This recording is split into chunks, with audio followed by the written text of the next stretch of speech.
ایک دفعہ کا ذکر ہے کہ کسی ملک پر ایک بادشاہ حکومت کرتا تھا۔ اس میں ایک بہت بڑی خامی تھی کہ اسے بیٹی ذات سے نفرت تھی۔ اللہ کی قدرت کہ اس کے ہاں پہلا بیٹا پیدا ہوا، اسے اپنا بیٹا اپنی جان سے بھی زیادہ عزیز تھا۔ بہت لاڈ اور پیار سے اس کی پرورش ہو رہی تھی۔ چند سال بعد ملکہ پھر امید سے ہو گئی۔ ولادت کے دن قریب تھے، لیکن بادشاہ سلامت کو کسی دوسرے بادشاہ کی دعوت پر ملک سے باہر جانا پڑا۔ جانے سے پہلے بادشاہ نے ملکہ کو حکم دیا کہ میں کہیں باہر جا رہا ہوں، اگر میرے آنے سے پہلے ولادت ہوئی، لڑکا ہوا تو ٹھیک، ورنہ لیکن اگر لڑکی ہوئی تو اسے ہلاک کر دینا۔ بادشاہ چلا گیا۔ چند ہفتے بعد اس کے ہاں ایک لڑکی کی ولادت ہوئی۔ اولاد ماں کو بہت پیاری ہوتی ہے۔ ملکہ رونے لگی، اے اللہ، اب میں کیا کروں؟ ولادت کے وقت جو دائی ملکہ کے پاس موجود تھی، ملکہ کی حالت دیکھ رہی تھی۔ اللہ نے اس کے دل میں رحم پیدا فرما دیا۔ اس نے ملکہ سے کہا، آپ دل چھوٹا مت کیجیے، میں یہاں سے سب کے سامنے بچی کو ہلاک کرنے کے بہانے سے لے جاؤں گی، پر میں یہاں سے اسے اپنے گھر لے جا کر پالوں گی۔ اگر آپ کسی طرح سے بچی کے لیے خرچ وغیرہ بھیجتی رہیں تو آپ کی بچی خوشحال اور آسودہ زندگی گزارے گی، ورنہ مجھ غریب کو جو نصیب ہوا اسی سے اسے بھی پالنے کی کوشش کروں گی۔ ملکہ نے اسے سونا چاندی زیور وغیرہ بچی کے واسطے تھما دیے، بچی کو اس کے حوالے کیا۔ چند ہی لمحوں میں یہ بات محل میں پھیلا دی گئی کہ دائی نے بچے کو لے جا کر ہلاک کر دیا ہے، جبکہ دائی نے شہزادی کو اپنے گھر لا کر پورے ناز کے ساتھ اس کی پرورش شروع کر دی۔ جب بادشاہ اپنے سفر سے واپس آیا تو اسے یہی حوال سنایا گیا کہ آپ کے جانے کے بعد بچی کی ولادت ہوئی اور آپ کے حکم کے مطابق اسے ہلاک کر دیا گیا۔ بادشاہ اپنی بری عادت کے باعث مسکرایا۔ وقت گزرتا گیا، شہزادی بڑی ہوتی گئی۔ دائی نے لوگوں کے سامنے شہزادی کو اپنی نواسی ظاہر کیا۔ کبھی کبھار بادشاہ سے چھپ چھپا کے شہزادی کو محل میں لے آتی اور ملکہ اپنی بیٹی کو دیکھتی تو اس کی ممتا کو کچھ قرار ملتا۔ وہ دائی کو سونا چاندی اپنی بیٹی کی اعلیٰ پرورش کے لیے دے دیا کرتی تھی۔ شہزادی کی پرورش بہت اچھے طریقے سے ہو رہی تھی، اس لیے شہزادی خوب قد کاٹ نکالی۔ خوبصورت تو تھی ہی، اس لیے جوان ہوتے ہی دنیا کے سامنے شہزادی نہ ہوتے ہوئے بھی شہزادیوں کی طرح دیکھنے لگی۔ ایک دن بادشاہ کی سواری شہر سے گزر رہی تھی۔ اسی وقت شہزادی اور دائی بھی اسی راستے سے گزر رہے تھے۔ بادشاہ کی نظر شہزادی پر پڑی۔ پوچھا، کون ہے؟ وزیر نے کہا، بادشاہ سلامت، یہ اس بیچاری عورت کی نواسی ہے۔ بادشاہ نے حکم دیا، مجھے یہ پسند آئی ہے، کل اس کے گھر میرے لیے رشتہ لے کر جانا۔ وزیر نے کہا، بادشاہ سلامت، جیسے آپ کا حکم۔ کیونکہ حقیقت کا کسی کو پتہ نہیں تھا، اس لیے دوسرے دن وزیر، وکیل وغیرہ دائی کے گھر بادشاہ کے لیے اس کی نواسی کا ہاتھ مانگنے گئے۔ اب دائی کے اوسان خطا ہو گئے کہ یا اللہ، اب کیا کروں؟ اس نے صاف انکار کرتے ہوئے کہا، میں ایک غریب عورت ہوں، میری نواسی بادشاہ کے لائق نہیں، اور نہ ہی بادشاہ کا کسی غریب کے ساتھ رشتہ جوڑنا صحیح ہے، اس لیے دوبارہ اس سلسلے میں میرے گھر مت آئیے گا۔ بادشاہ خود تو نہیں، لیکن دائی کے گھر بہت بار رشتہ بھیجا۔ سب نے دائی کی بہت منت سماجت کی، لالچ دی، دھمکی دی، لیکن دائی تس سے مس نہ ہوئی۔ تب بادشاہ نے حکم دیا کہ دائی کو پکڑ کر خوب سزا دو تاکہ وہ رشتے کے لیے مان جائے۔ سپاہی دائی کو پکڑ کر بادشاہ سلامت کے سامنے لائے اور بادشاہ سلامت کے سامنے ہی اسے کوٹ کوٹ کر پیٹنا شروع کر دیا۔ سپاہیوں نے دائی کو کپڑوں کی طرح نچوڑ کر رکھ دیا۔ بیچاری پہلے ہی 2 ہڈیوں پر کھڑی تھی، اتنی مار برداشت نہ کر سکی اور بادشاہ کے سامنے چیخ چیخ کر کہنے لگی، بادشاہ سلامت، یہ کوئی اور نہیں بلکہ آپ کی اپنی بیٹی ہے۔ میں نے اسے ہلاک کرنے کی بجائے لے جا کر اپنے گھر میں اس کی پرورش کی ہے۔ اب بادشاہ کو احساس ہوا کہ وہ کیا غلطی کرنے جا رہا تھا۔ خدا نے اسے اس عظیم گناہ سے بچا لیا۔ وہ اور زیادہ غصے میں آ گیا۔ اس نے فوراً اپنے بیٹے کو بلا کر حکم دیا کہ اپنی بہن کو جنگل میں لے جاؤ اور قتل کر دو۔ اس کی آنکھیں نکال کر اور گردن کا خون لا کر مجھے دکھا دینا تاکہ مجھے یقین ہو جائے۔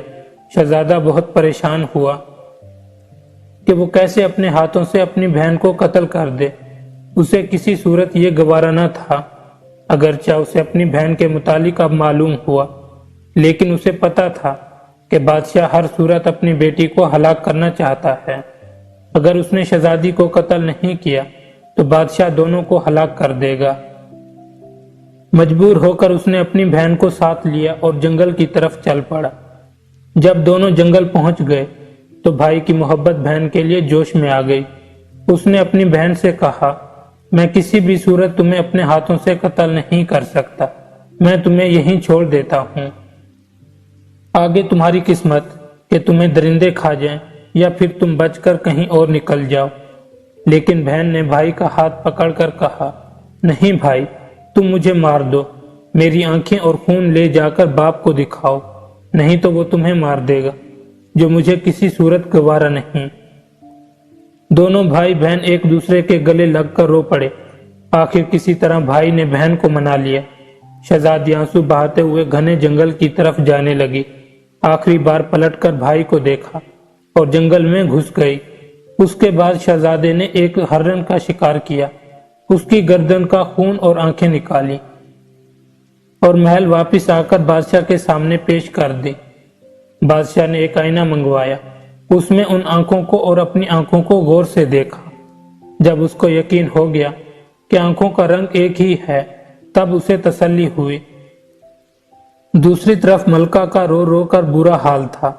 اس نے کسی طریقے سے شہزادے کو اپنے پاس بلایا اور اپنی بیٹی کے متعلق پوچھا۔ شہزادے نے ماں کے سامنے سارا سچ بیان کر دیا۔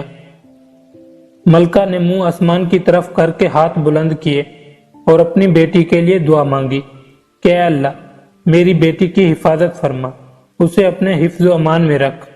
ادھر شہزادی جنگل میں زندگی گزارنے لگی، اپنی بھوک مٹانے کے لیے جنگلی پھل پھول کھا کر گزارا کرتی۔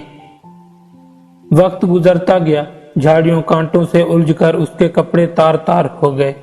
ایک دن کسی اور ملک کا بادشاہ اپنے لشکر کے ساتھ اسی جنگل کے راستے سے گزر رہا تھا کہ اتفاق سے بادشاہ اسی طرف آ گیا جہاں شہزادی تھی۔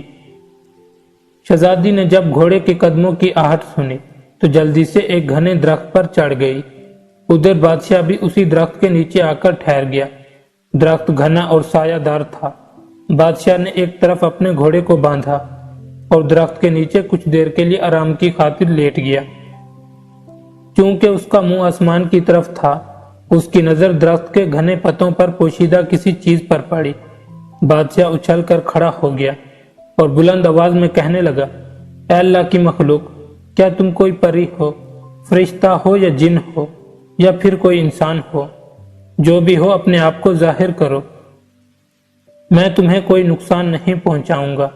شہزادی نے پکار کر کہا، اے مسافر، میں ایک لاچار لڑکی ہوں، میرے جسم پر کپڑے کے نام پر کچھ نہیں ہے، اگر تم مجھے اپنے نیچے بچھی چادر دے دو تاکہ میں اپنے جسم کو ڈھانپ سکوں۔ بادشاہ نے فوراً اپنے نیچے بچھے کپڑے کا گولا بنایا اور شہزادی کی طرف پھینک دیا۔ شہزادی نے اس کپڑے سے اپنے جسم کو ڈھانپا اور درخت سے نیچے اتر آئی۔ جب بادشاہ نے شہزادی کو دیکھا تو اس کے حواس گم ہو گئے۔ بادشاہ کے پورے ملک میں اس سے زیادہ خوبصورت لڑکی کوئی نہیں تھی۔ بادشاہ پورے دل و جان سے شہزادی پر فدا ہو گیا۔ اس نے شہزادی سے کہا، اگر تم برا نہ مانو تو میں تم سے نکاح کرنا چاہتا ہوں۔ شہزادی نے فوراً ہاں کر دی، کیونکہ وہ بھی ایسا بندہ چاہتی تھی جو اسے عزت دے۔ بادشاہ خوشی خوشی شہزادی کو لے کر اپنے ملک روانہ ہو گیا۔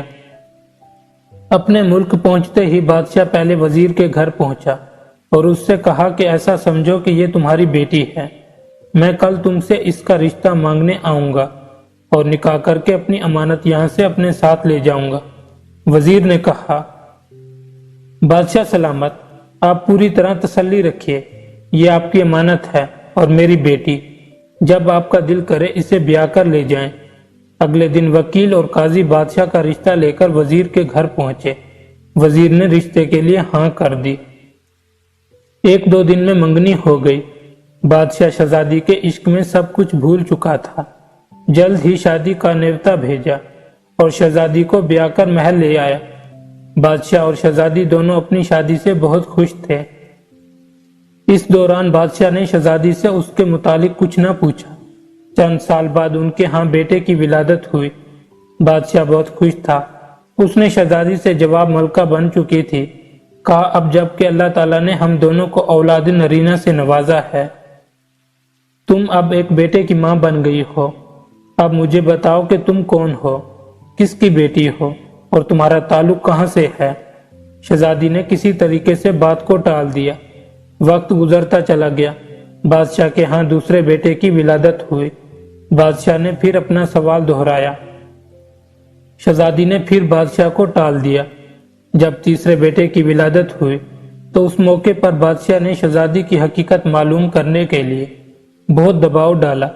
آخر کار شہزادی مان گئی اور بادشاہ کو حقیقت بتائی کہ فلاں ملک کے بادشاہ کی بیٹی ہے۔ بادشاہ کو بیٹیوں سے نفرت تھی۔ اس نے کس طرح مجھے مارنے کا حکم دیا اور دائی نے کس طرح مجھے بچا کر اپنے گھر میں میری پرورش کی۔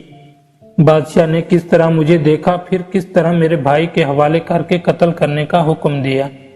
میں جنگل میں زندگی گزارنے لگی، پھر آپ نے مجھے دیکھا، آپ مجھے اپنے ساتھ لے آئے اور مجھ سے شادی کر لی۔ گھر میں خیر و برکت لانا چاہتے ہو تو گھر سے دو چیزیں نکال دو۔ گھر میں دیواروں پر لگی جانوروں کی نقش، بلا مقصد گھر میں پالا ہوا کتا، ان کی وجہ سے خیر و برکت کے فرشتے نہیں آتے۔